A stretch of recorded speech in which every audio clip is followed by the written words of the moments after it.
I'm Megan Hamilton, a professional tarot reader, speaking coach, and the host of the Embracing Enchantment podcast. We're going to explore your deepest self through practical magic, spirituality, and ritual. I'll invite special guests who will share their eclectic practices and help us integrate a wide range of modalities into our everyday lives.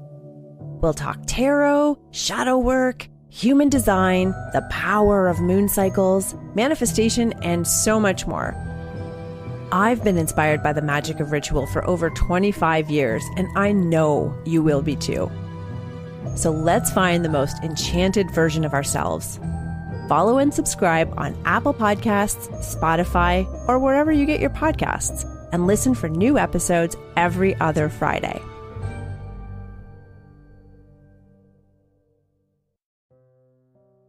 Darkcast Network, bringing our indie podcasts out of the shadows.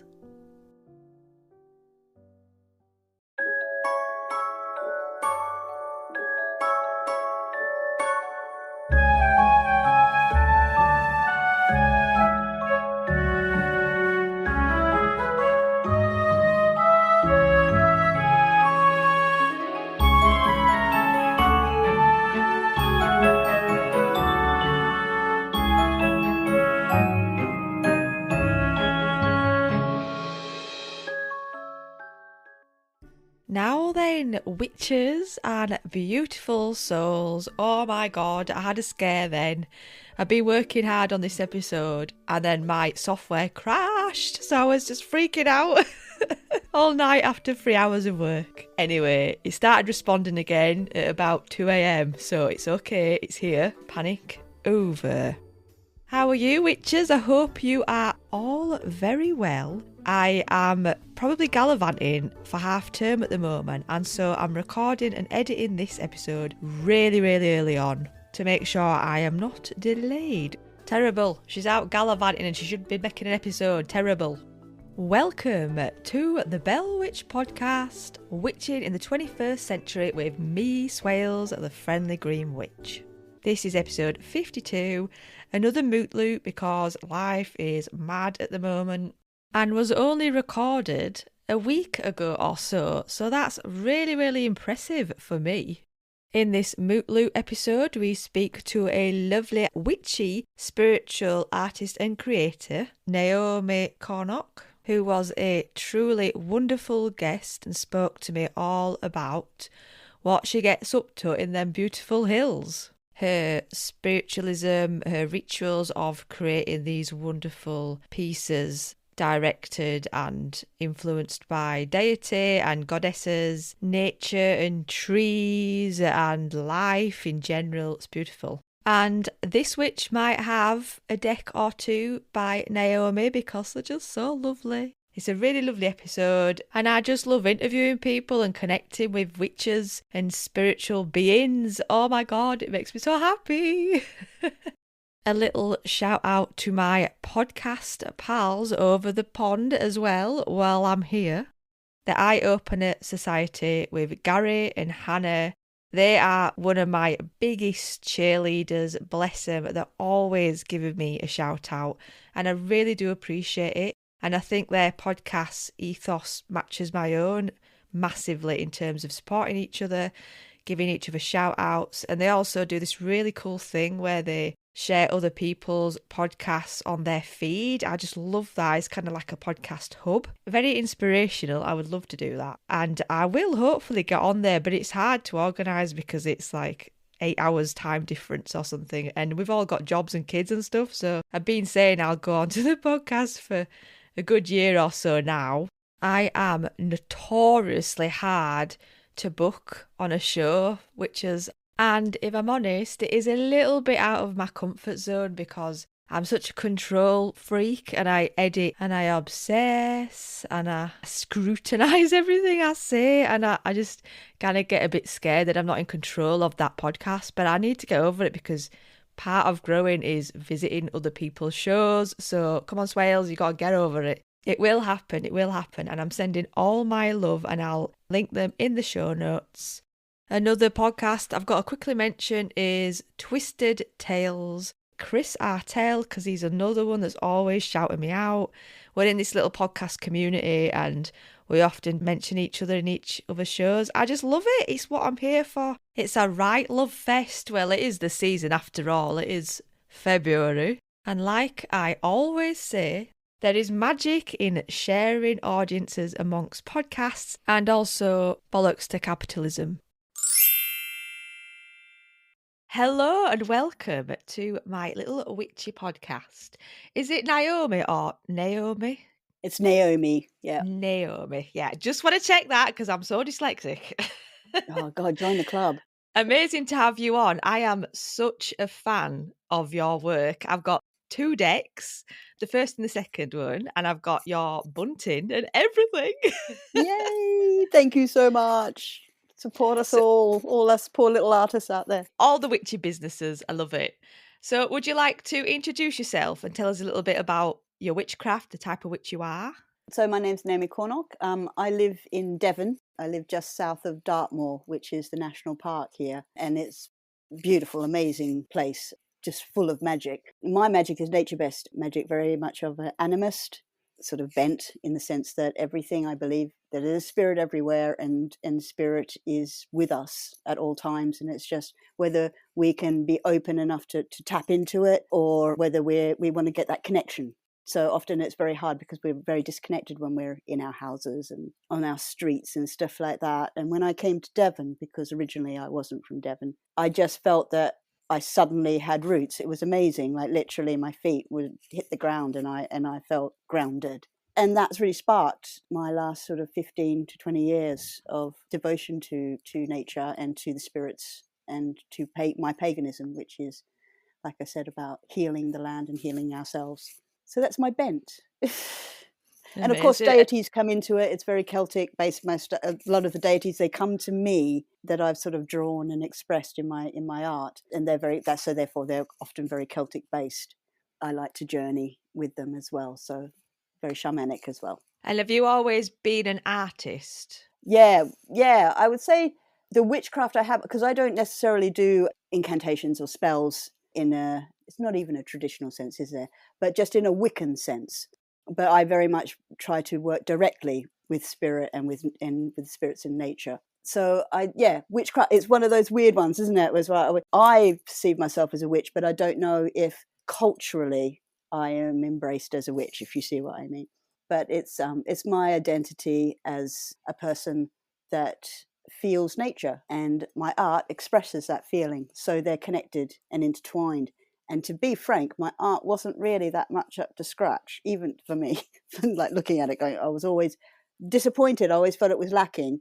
But when I married it with my pagan practice, so the sense that I just opened myself up and said, no, I'm not going to draw a portrait or anything like that. I'm just going to see what's going to come out. And so much grew from that, just letting that pour out onto the page.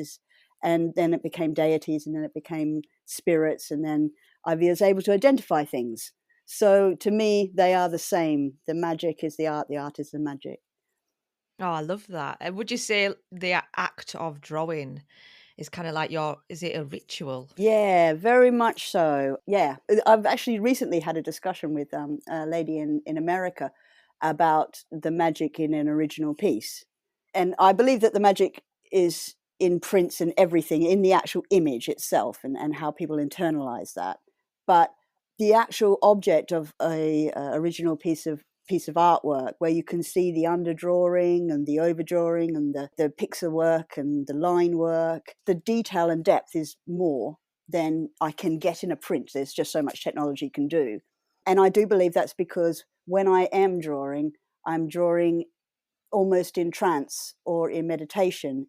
When it's really flowing, of course this is not all the time, because that would be really extreme for the amount of time. So for example, I can either go on a journey through meditation and connection in the landscape, by standing stones, by a tree, on the heath, and I walk in the landscape that is inside and outside myself.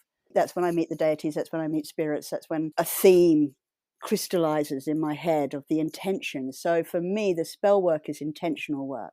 That's what happens, is I'm almost weaving a spell when I visualize it and then when I pour it out onto the page, because the dot work that I do is trance-like. So there's layers built up, and some layers, some have Ogum or Om coming out of them, other ones have runes coming out of them, other ones have spirits that appear halfway through the painting but then disappear, and then another one will reappear somewhere else. So for me, that is direct magic, and there is something very special in the process which comes through in the product. And I can feel that. And this deck, the Older Ways Magic Oracle, it is one of my favourite and my most used decks. I can feel the depth and the magic, and it's a lovely, lovely deck. I mean, it must take you quite a while as well to create a one piece of art. If it's So some pieces of art, there's a piece in there called the Wild Goddess, which is the world card. And I went to 3 different places on the moor. I went to Swailes Stone Circle, which is one of my, I believe, ancestral stone circles, because I have such an affinity and connection to it. And I meditated there. And then I went and meditated on Bone Hill, which is again, an ancestor's place for me. And it's right directly north, I think, northwest of where my family used to live in Totnes hundreds and hundreds of years ago. So my great-great-grandmother got married in Totnes. Then the whole family shifted to Australia. And then I came back 200 years later or 100 and something years later and landed in Devon and said, wow, this is my home. And that's when I found out my mum said, oh, yes, by the way, your great-grandmother got married sort of like down the road. So for me, when I do visit these places on Dartmoor, especially like little local places like Bone Hill, which is not a huge famous tour, I really feel really close to my ancestors. And I do believe that they would have walked the same paths that I'm walking today.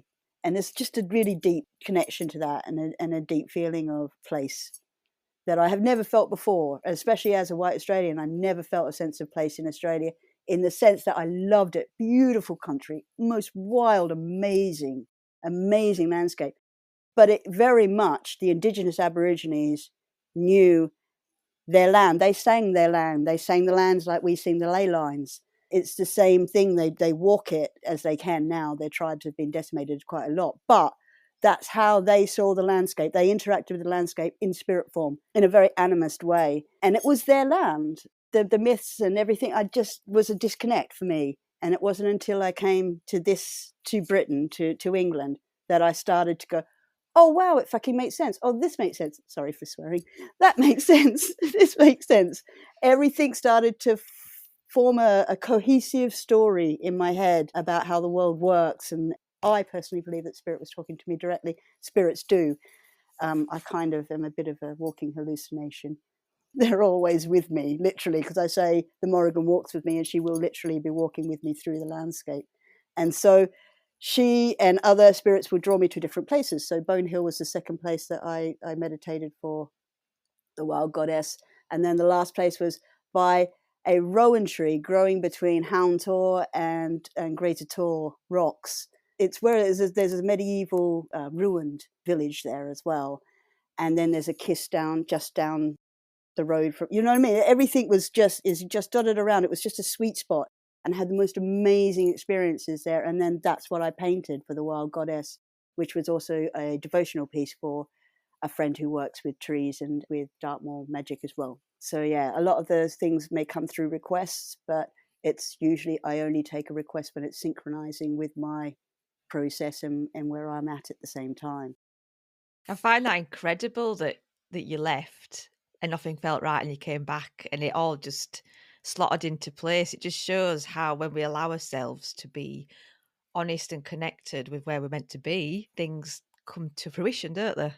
Yeah, and it's quite an amazing feeling to feel Indigenous in your land. The other half of the family, for example, from my mother's side, come from Newquay.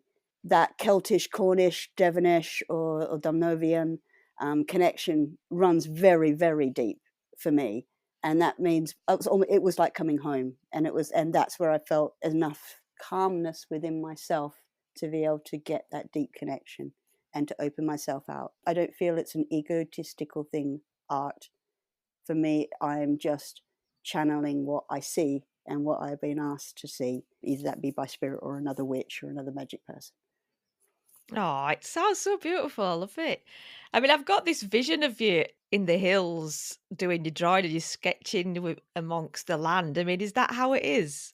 And then Well, also the the elements are like, I'm gonna rain. No, don't rain. Cover it up. I have to say, I am, as I've gotten older, a much more fair weather pagan than I have been in the past. But because of the weather situation, especially if I'm on the moor, or even there's other places I've been, because I travelled a lot before I settled in Devon, and I went to several places. I stayed in Fastlane for a while at the protest camp there, and at the back of the protest camp, is in Scotland, is the most it's just an amazing grove. It had mature oaks, and all of the stones were kind of in a circle, but were they a circle? And they're all mossed over, so I call those kind of rocks rock trolls. And I imagine that they come alive at night and walk around. Like from Frozen, isn't it? Yeah, absolutely.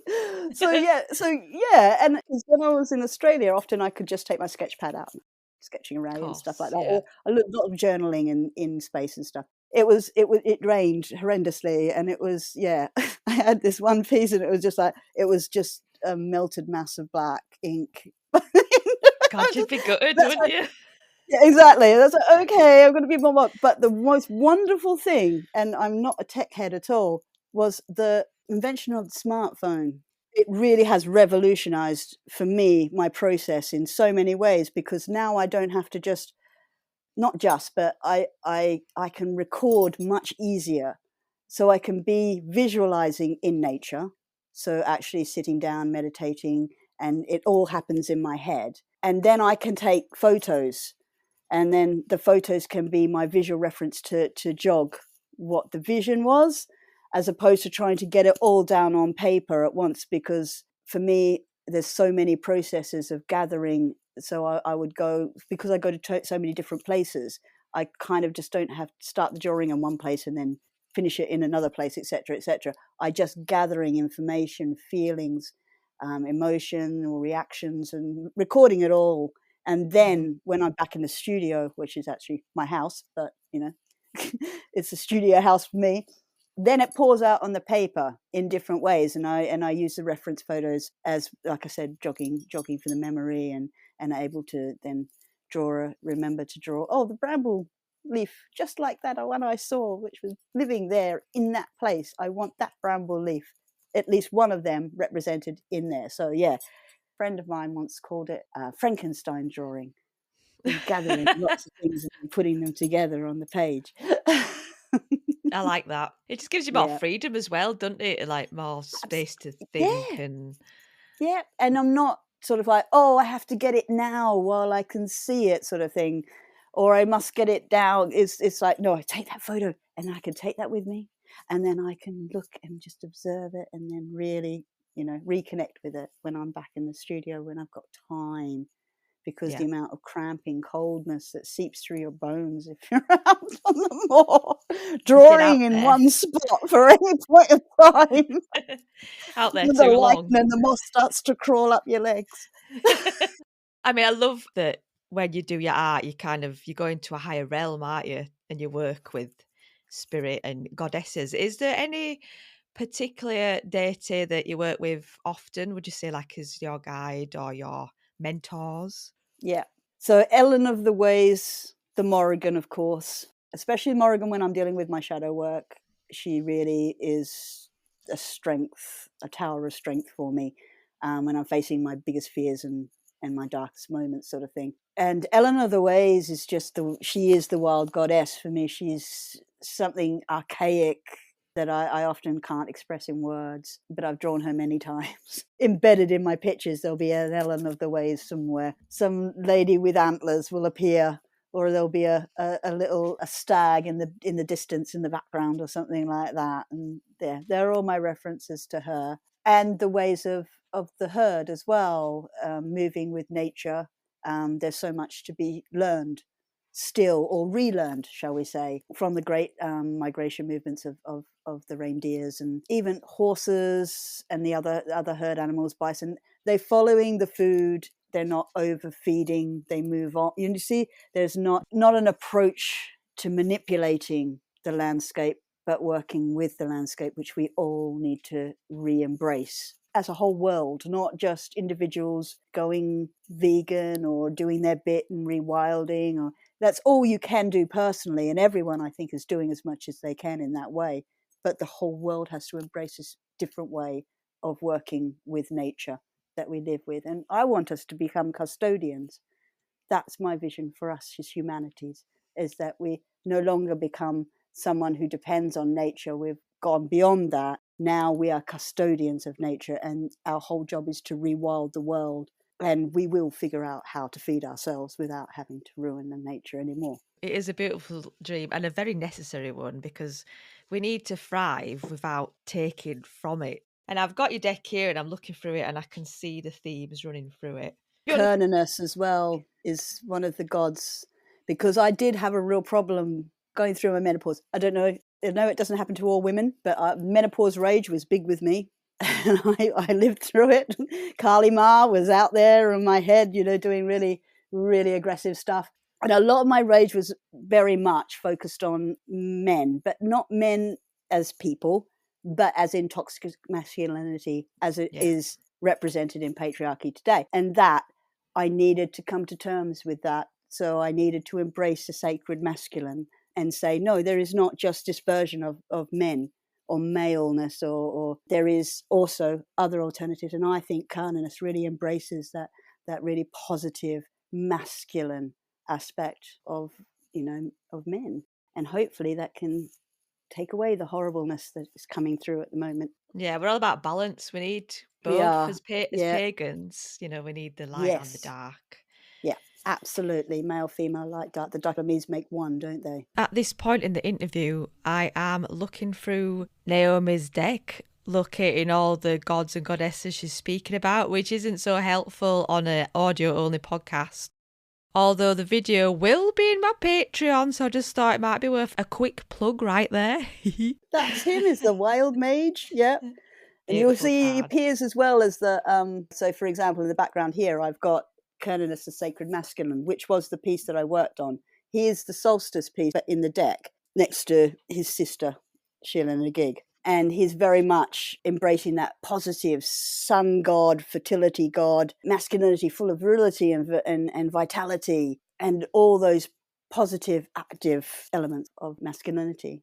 Feel a little bit better now, a little bit more balanced than I was. More balanced, yeah. Yeah. I know this is probably quite a hard question, but have you got a favourite piece? I mean, that's like asking a huge question, but there must be one or two that you always think of. Yes, yeah. Mainly because of the journey. So the more profound the journey I have with a piece, the more it stays with me. But the one, of course, is the one behind me, which is Sacred Journey, which is the beginning of the deck. Because that was almost literally the beginning of my journey as a, how can I say it? I actively did. So I think I've been practicing paganism in a sense, or connecting to the earth in a sense, all my life. So when I was a child, I was dancing to the moonlight for no real reason. There was no, purpose to it, but just that I loved it. And walking in the woods was just, something I did all the time, because obviously I had woods close to me, which was very lucky, because I grew up next to a jungle, and then I grew up next to a karri forest in Australia. A little island called Christmas Island was where I was born, and that was in just south of Indonesia. That's when I lived next to the jungle. I was so blessed to have this amazing nature around me. And then when I was older, my parents moved to Australia with us, and then we lived next to this amazing jarrah forest, not karri forest, a jarrah forest. And then, again, just walking amongst giants is just wonderful. And then when I came here, it was in Devon with oak trees as well, that sort of connection. And so this one was the beginning of me going, no, I want to actively and deliberately interact with spirits of the landscape and spirits and see what they can teach me and how I can learn and grow. And that was in the Forest of Dean, that revelation of that healing journey, because for me, I was seeking healing. I was seeking my own healing. And that's why I think lots of people connect with that, because the spiral takes you into yourself and then brings yourself out again, and hopefully that will bring some revelation, something new to you through that process of looking at the piece and going into it and coming out, just as I did. So yes, so that one will forever stay with me in my heart. And then there's another one as well that I still deeply connect to. This is one called Anu, which is the Morrigan as the healing Anu in her aspect. And that was all about balance, that piece, definitely. She's holding an apple, and she's holding like honey mead dripping from one hand and an apple on the other. She's in the Call of the Morrigan deck, and she's surrounded by all the natural creatures and domestic creatures. And she's got a huge staff at the back, which is a shaman staff, and on the other side is the staff of the tribes. So again, it's spirit, people, balance, bounty, nature, nurture. So for me, that really grounds me, that picture, and it's just joyful. Have you got 2 decks? Yeah, so the Call of the Morrigan deck, have you seen that one yet? It's the recent one, isn't it? Yeah, it's the recent one. But the one that is very directly to do with my practice still and how I still practice. So every day I use my deck, the Old Ways Oracle deck. And the Old Ways Oracle deck is the one which I connect most deeply with at all times. So it's a constant thing for me. And often it's not just a divination tool, it's more of a focus meditation tool. So I will pull out one card and I will focus on that card throughout my task that I've drawn it for, or for the day, just for a general feeling. I'll often go for a walk in the morning, or hopefully I do try in the morning, but sometimes in the afternoon. But whenever I go for a walk on the heath, which is just down the road from me, I always take my deck with me, and I always sit in the heath and I'll draw a card, and then I'll try and learn from that card. I'll use it as a tool of self-reflection just as much as anything else. Why did I pull this card? What is it in this card that is calling to me? What do I need to take away from this, etc.? And that's really nice. Again, it's a grounding process, and it allows you to get on with your day and just remind yourself every now and then, oh, don't get stressed out. You're trying to be gentle with yourself today. For example, if I'd pulled deer, I would be really aware that just to be gentle with myself and gentle with others. So if I start feeling like I'm, getting overly stressed or too hyped up, then I can go, no, be gentle, and then just hold that and bring myself down. For me, it's great. And also it collects me with the hawthorn tree, or with those set of rocks in that area. I use it all the time. That is my Magick deck that I use. I can see why. I absolutely adore it. And when you brought the second one out with the numbers, I was even more overjoyed, because I was always on the verge of, writing a little tiny number in the corner. I know, because I didn't want to bring it out. That I thought, no, I can't. I wanted to be able to just add the extra cards to the first deck, but it's the same deck. It's just like the second edition, isn't it, with the numbers on it and stuff. But yeah, because I had feedback from people saying, oh, please put some numbers on it. And I was like, oh, that's pretty practical. And then I also finally be able to form it all, because the first deck missed out Mabon, for example, in the Wheel of the Year, because as you know, the whole deck, my whole process is about following nature through the seasons. It's another way why I connected so deeply to here in the north, because it's so seasonal. And you can really feel yourself walking through the year and walking through time and space. The second one out was the additional cards that I really wanted to put in the first one, but I just hadn't managed to do them yet. And because I did the first one, because everyone was well, not everyone, but lots of people that I knew were asking me, can you please bring out this Old Ways Magick deck? Because a lot of people were quite traumatized by COVID. Oh God. I know. And they were just going, please, we just want something we can focus on, sort of thing. So I went ahead. It was supposed to be published before COVID by a publishing company, but they pulled out as soon as COVID hit. They was just like, nah, it's not going to happen. I was like, oh, okay. And I sort of got the whole idea together, and I'd done, but I hadn't done any writing for the guidebook. And then I thought, stuff it, I'm going to do it anyway. This is a sign for me to do it myself and to take total ownership of this deck and do it exactly how I want to do it, when I want to do it, with the printers that I want, that I know are ethically aligned with me. I know nothing has been mass produced.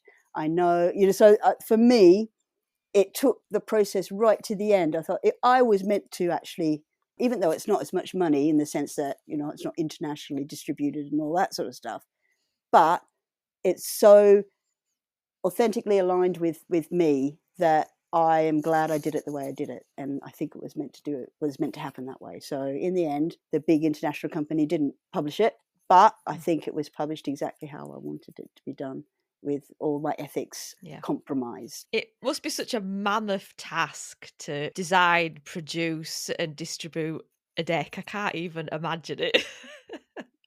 It is really epic. I have to say, I can't say that the tech side is absolutely anything to do with me, as we discovered when we tried to connect with this call. But my lovely husband, who's the other half of the operation in a way, he did all the design work. So we scanned in the pictures and we put it all on InDesign, or I'm not sure what he used. He used a very fancy, lovely program. And then he did it all. But yeah, it's the writing as well, because I'm dyslexic as well, as far as, as I whoop, don't. Whoop, dyslexic club. I know. So yeah, so in that sense, writing is really challenging for me. I can do it, but it takes me twice as long as anybody else. I overthink it, of course, because I'm slightly neurotic that way as well. And so it's a real struggle. It's not something a medium I take to naturally. So that was the hardest bit for me, was to write it. Yeah, I'm glad I did. Because it got across exactly how I connect with the cards. And then also that I think has a universal connection too, because lots of you guys are getting exactly the same amount of the cards as I get. And it amazes me every time. I've got, like, I put on my stories on Instagram, it's like loads of people share with me their pulls for that day, or how they've used the cards, or what card they're focusing on that day. And they're going, and I relearned this lesson, or I thought of this, or this triggered this in me, or this got me thinking. And I was going, same here. Oh, it works. It does. It has absolutely travelled across all your ethos and what you value and all that. It really is. I do feel it quite strongly. And that's why it appeals to us, because it's beautiful, but there's more to it than that, and it's there.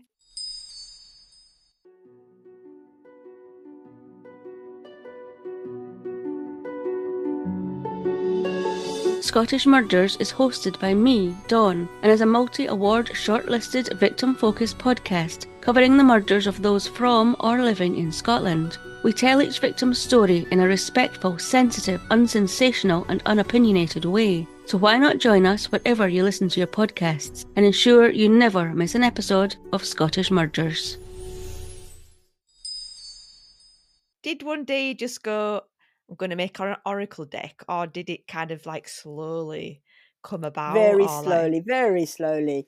Yeah. So the beginning, which is that picture there, that was, like I said, a healing process for me. And I've done 12 pictures that has taken me right through the healing process. I began with that one, and it finishes with a card that's not in this deck. It's in my healing series, which is called Death. So it takes me right through the same cycle as the Wheel of the Year, that same process of life, death, rebirth, that I believe consistently the universe exists on that process.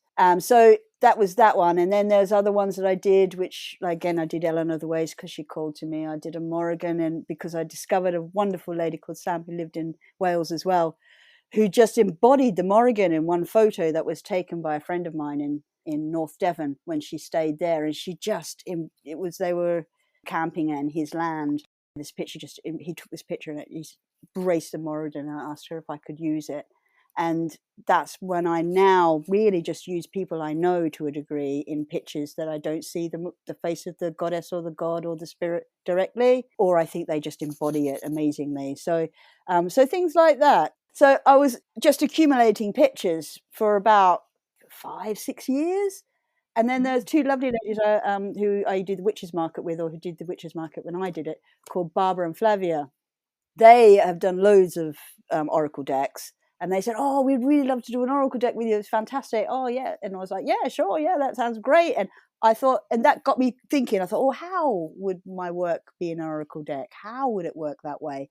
And then I started collecting the images I thought I could use as a journey through the Wheel of the Year. And then I started working with them in that way, as a meditation, as a focus card, as a divination. So every Sabbath I would do a bigger reading. So this was with a deck I just cobbled together out of prints and stuff like that, little meditation card prints. And then it grew and grew, and it was to a point where I was going, wow, this is something. And then I thought I showed the girls, and they were like, oh, that looks great. We were going to start collaborating, and then COVID hit. and their publisher pulled out, and then so it all fell apart, and the girls just said, oh, we're so sorry, we can't do it with you anymore. And it was like, that's fine, because that's when I started to think, no, I've been using it like this anyway, my art this way anyway, since sort of like I'd had that ink, they'd dropped that seed in my head, and I loved it, and it was flowing so much, and that, like I said, people said they wanted it, so I want, oh, God, give it a go and try and do it that way. But this would be an accumulation of work of a decade. Oh wow, yeah, there's a lot. It's a lot. And I remember the moment I discovered your deck. I think I was in a maternal journal group where they're all obsessed with Oracle and Tarot. We're always slinging cards around. And Sally Golightly, who runs it, I think she was a bit like, look at this deck online. And we were all going, oh my God, I need it. Which is how it goes. Yeah, exactly. I wondered, this is my favourite. The Endure is my favourite. Ah, the Kaliak. I love this picture so much, and I do want a big version for this room. Have you got any sort of background story about this card? Anything you can tell me about it? Oh, she was strong. There's some photographs that I've seen through my life that just stay in my head. And like, for example, there's one photograph a photographer took years and years ago of an Afghan girl who had green eyes. And it's a really famous one that was on like National Geographic and stuff like that. And that photograph is just stayed with me. And I noticed that she'd come out in different places in my artwork, in her eye, the color of her eyes and the shape of her eyes. I was like, oh my God, that's that photo. And there's another photograph that I'd seen, and I don't know the photographer, but the woman's face was so striking and so amazing. And she had the same stance. It's the pointing of the finger like that. It's just, she's so piercing. And that's what came through to me when I was trying to channel the Kaliak. Of course, it's not exactly like the photograph, because I can never do things exactly as they are, and I don't think they should be. But it was that feeling, that direct gaze of crone power. She came at just the dawn of my perimenopausal stage. She's so striking.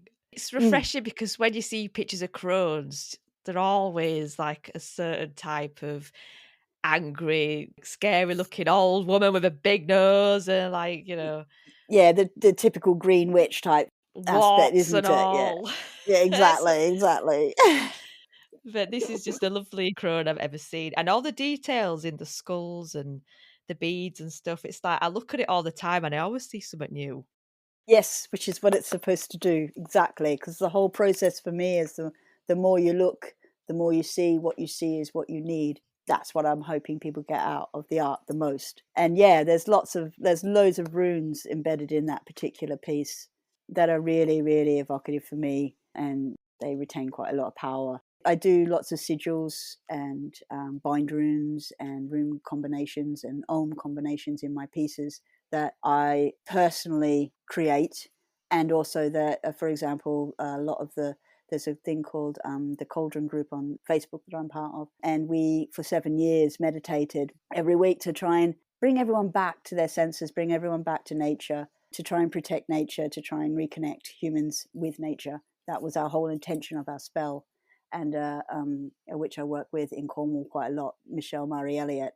She made a rune combination in the spell, and I've often got them embedded in my work in one form or another, in order to try and keep that spell working and keep that intention going, because it just holds she calls it the web of word, I call it the web of weird, but and it's just all the threads that connect us together through energy, and what energy we bring out. And hopefully I feel that if I embed it in my pictures, then that energy will then be shared and continue to grow and hopefully influence people in a good way. I'll show you that one as well, Death. I like that one. That's another favourite.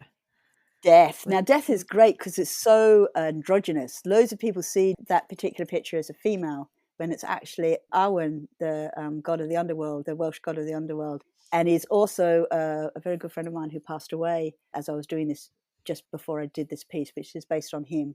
Steve, he lived in New Zealand, and he was a friend of mine from way back when I was in my Australia days. And it is that fae. He had such fae features. It was like he was a leprechaun brought to life. He was amazing. And that energy is the energy I wanted to have for my Arwen and my death and connection Oh to my the Fae. gosh, I love it even more now. And also at the top, I've got the wild hunt going on in the top, in the clouds. So he's leading the wild hunt on Samhain, which is the hunt, warriors of the dead flying through the skies. The horse. I love the horse.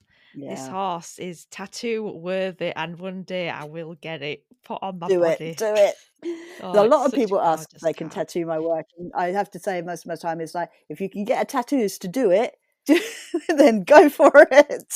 I think a lot of tattooists look at it sometimes and go, no. I can do a version of that, but I'm not doing that because they can probably see the amount of pixel work they'd have to do. It's lovely to know that people love your art and they get it tattooed on you. But also, if they do that, then they should probably give you a bit of money because you did design it after all. Well, yeah, there is. I always see it as a they're just sharing the magic, aren't they? And I'm not doing the work.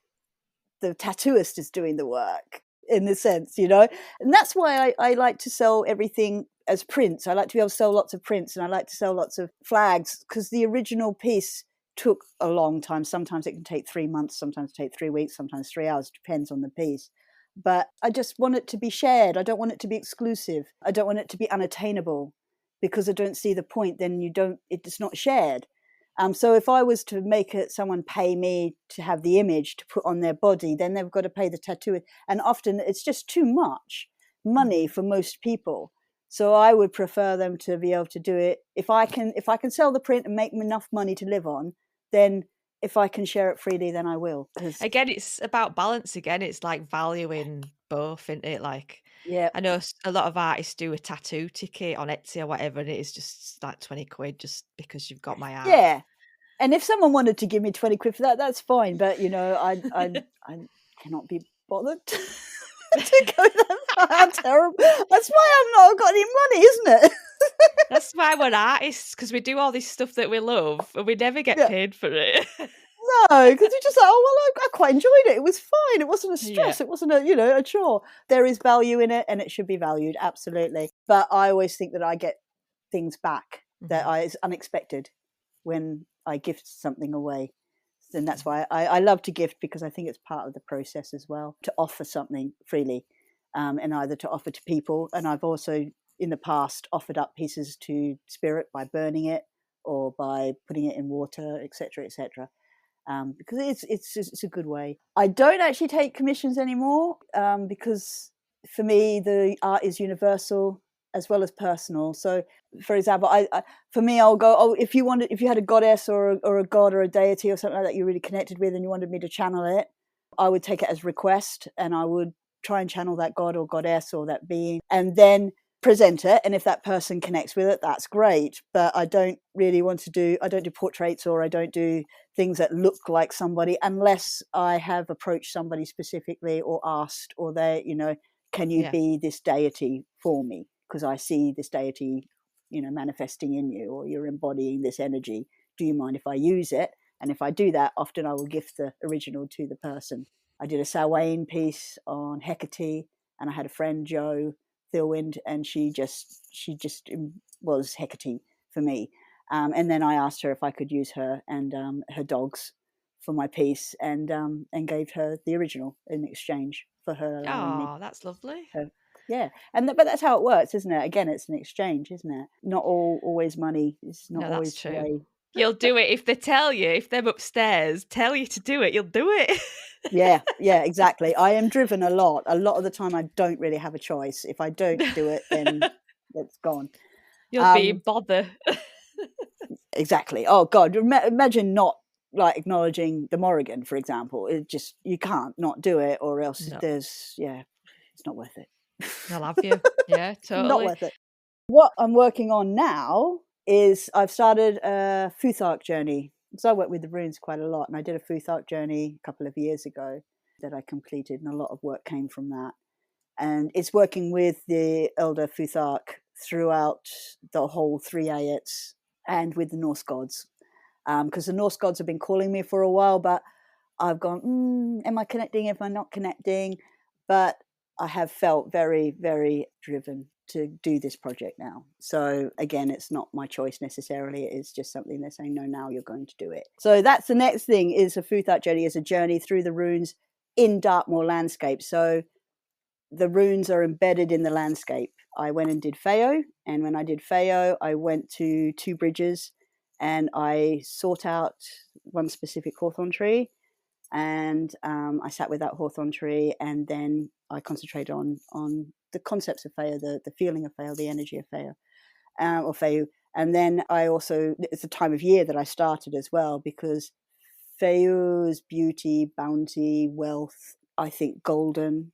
So I always think autumn when the leaves are falling, but it is the time of pure bounty, because you have the seed was also falling as well.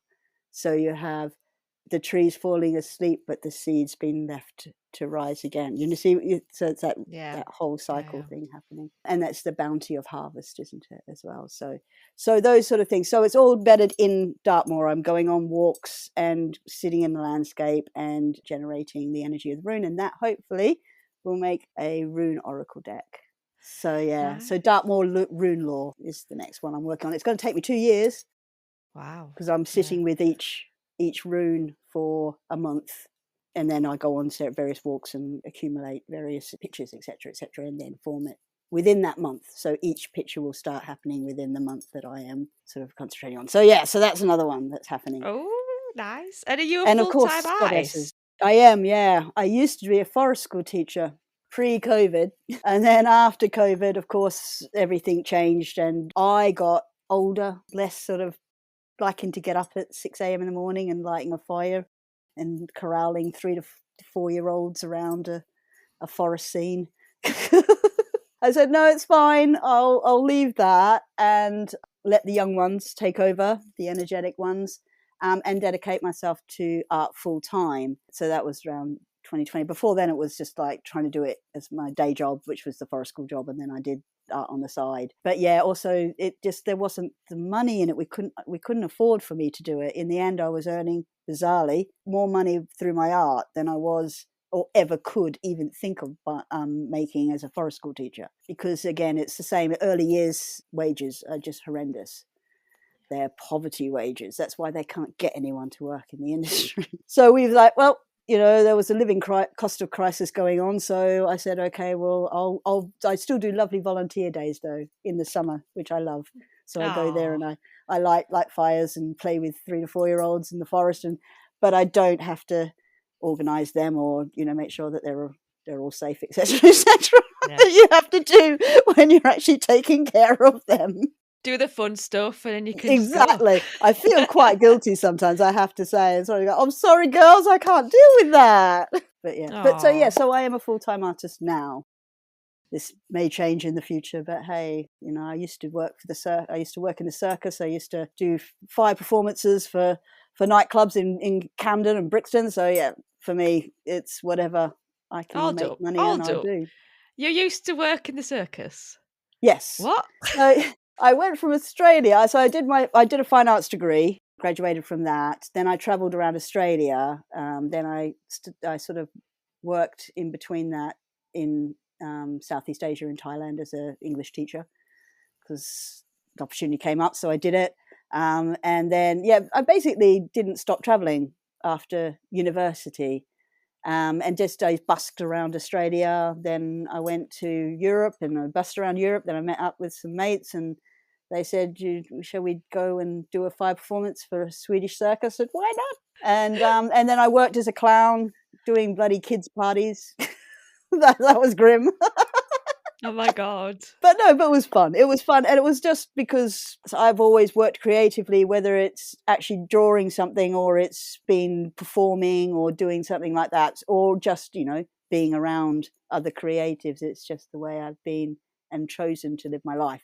Like I said, I'm not rich because of it, but maybe not rich monetarily, but rich in experience. And I love the choices I made in my life. Don't live in regret. Never live in regret. True. And it's lovely to hear that. And what a fantastic life. I just love that you used to travel and see stuff and live next to a jungle and No, I've been really so blessed cool. with my life, I have to say. Lucky this time round. Really lucky this time round. Lovely. Yes. Well, we've had such a gorgeous interview. Thank you so much. Can you give yourself a plug and let my listeners know where they can find you?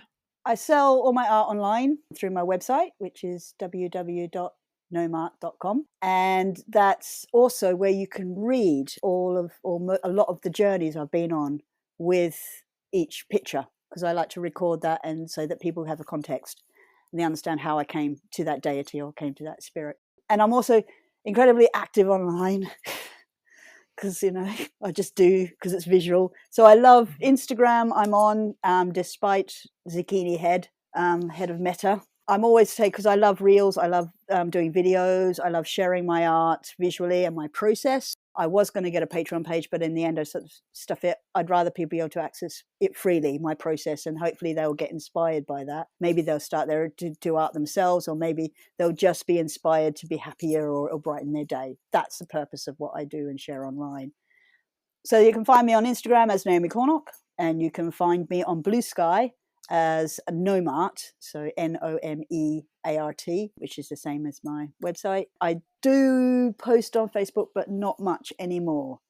Hopefully I can go back to the platform, but at the moment I'm afraid I've not found it a very nice place, and it doesn't bring out the best in me. So I avoid it and just concentrate on lovely things like nature and plants and animals and how we can connect to them.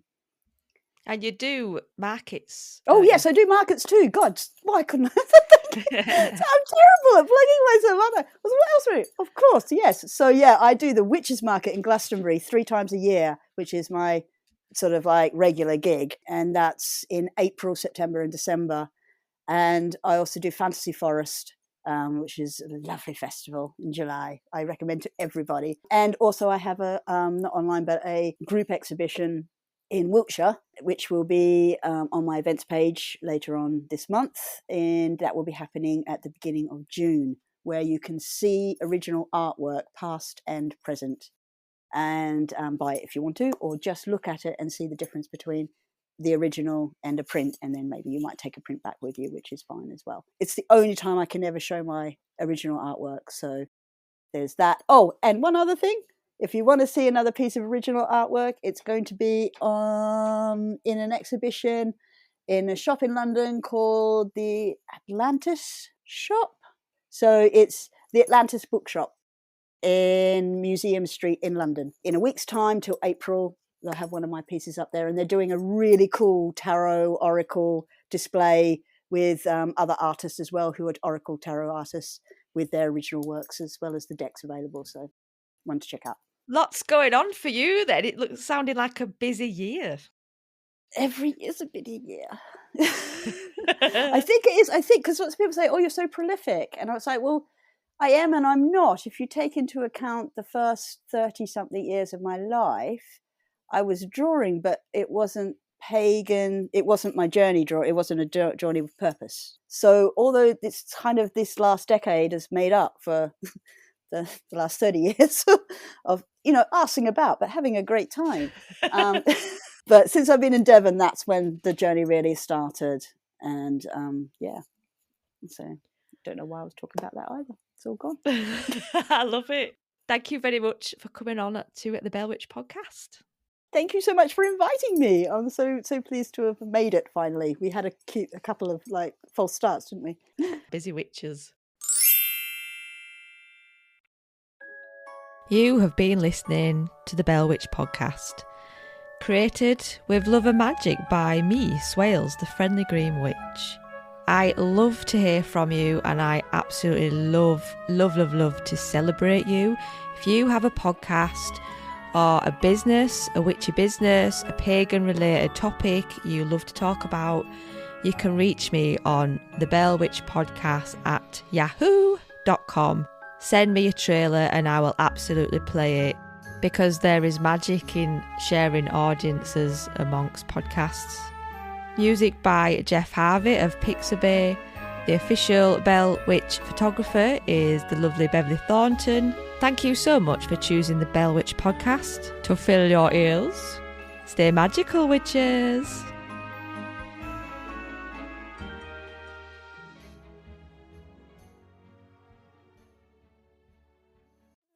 Have you heard about the Whimsy Goth Market in London?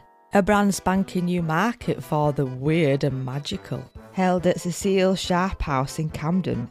A space created where individuality is celebrated and small businesses are supported, where all subcultures can come together, feel safe, welcome and included. For more information on this magical event, visit www.thewhimsygothmarket.uk.